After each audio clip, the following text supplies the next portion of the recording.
1836, Kaurna people, the Aboriginal and continuing owners of the land that we meet on today, use their sacred sites, ceremonial grounds, and cemeteries for their purpose. When the concept of Adelaide came into being, many of these places were destroyed, along with many of the people. It is important that I acknowledge that we are on Kaurna land, because I'm going to tell you some stories from my people, the Adnyamathanha people. Adnyamathanha or Adnyamathanha land, lies 6 hours north of here, in what is commonly known as the Flinders Ranges. Just last year, archaeological evidence showed that we had been here for over 45,000 years.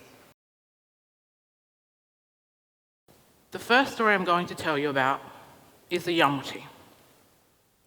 But in order for me to tell you about this story, I need you to close your eyes. Close your eyes and imagine that you're a child, no older than 5. It's nighttime. It's getting darker. You're with your cousins outside playing. Your aunties and your nanas are talking. But then one of your aunties says, "All right, you kids, you need to come and sit down because that Yama T is going to come and get you." And all of your cousins get scared. But you're a bit confused because you've never heard of the Yama T before. And so you go to your auntie and you say, "Auntie, what's the Yama T?" And she looks at you and she says, "The Yama T is a big, scary monster. He's bigger than you, and he's even bigger than me. So if you see that Yama T, you need to quickly run because he steals kids. The best place for you to go is to quickly run and climb up a tree, because the thing about the Yama T is that he can't look up. He can only look down or side to side. He'll be able to smell you, but he just won't be able to see you. So you stay in that tree until one of us comes and gets you." You can open your eyes.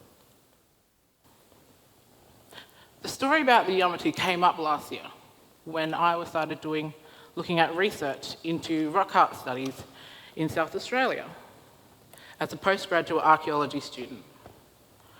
I was looking at one study, and it had 2 anthropologists during the 1960s looking at extinct animals. They were interested in whether Megafauna had coexisted with Aboriginal people. In particular, they were interested in one animal known as the diprotodon. This animal was a large wombat-like creature that became extinct around 47,000 years ago. They found a footprint which they believed was the footprint of a diprotodon. And they did this by looking at the skeleton of one footprint and matching it with the image of the diprotodon's footprint. And because of this, they came to the conclusion, and the idea became more interesting, that Aboriginal people and Megafauna had coexisted. The thing that I found most interesting about this story was that Aboriginal people were barely included.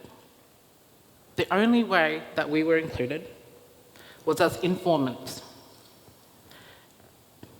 Back around that time, Aboriginal people were mostly used as people who they get information from and then go and tell the world about who these strange people were. They never really took in any information. This didn't surprise me, because at the time, Aboriginal people weren't even included in the national count of people. You see, prior to the 1967 referendum to change the constitution, Aboriginal people were specifically left out, and this was because of two reasons. The first reason was that they believed that we were closer to animals than we were human.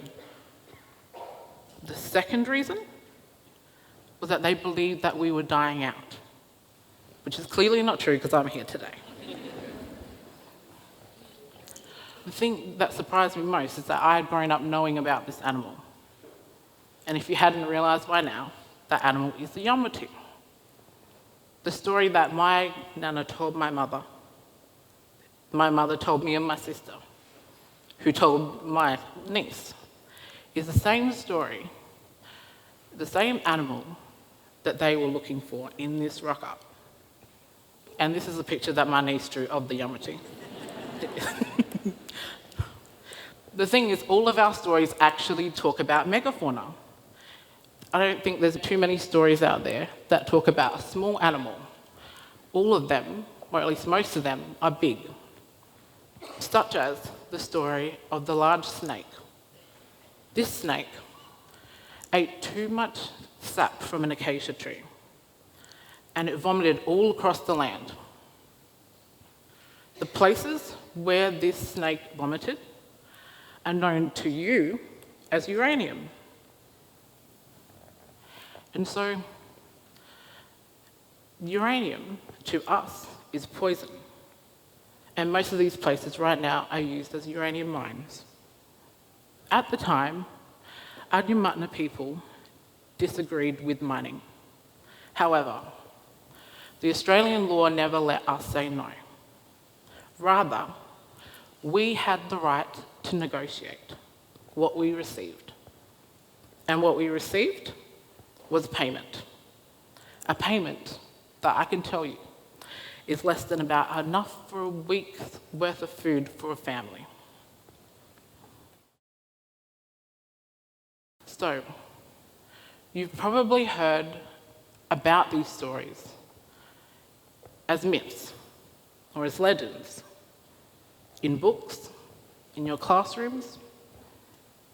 But can you really say that these stories are as simple as myths?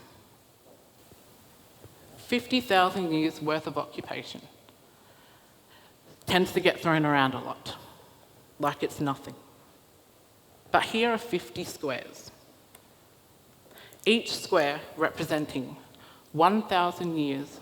Then, if you look at the square on the right-hand side, that is the time that Europeans have been on this continent.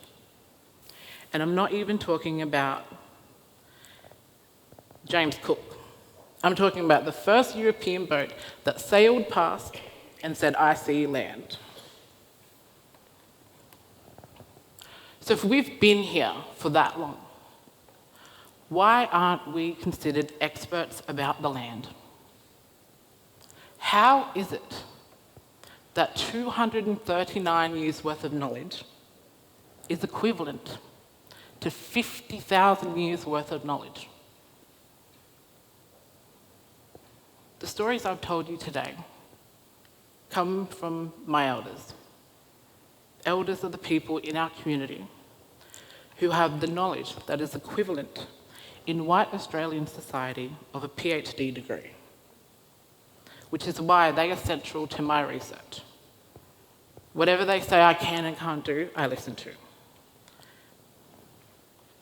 You've probably met an elder at a Welcome to Country. But how many of you can say that you've talked to an elder outside of a Welcome to Country?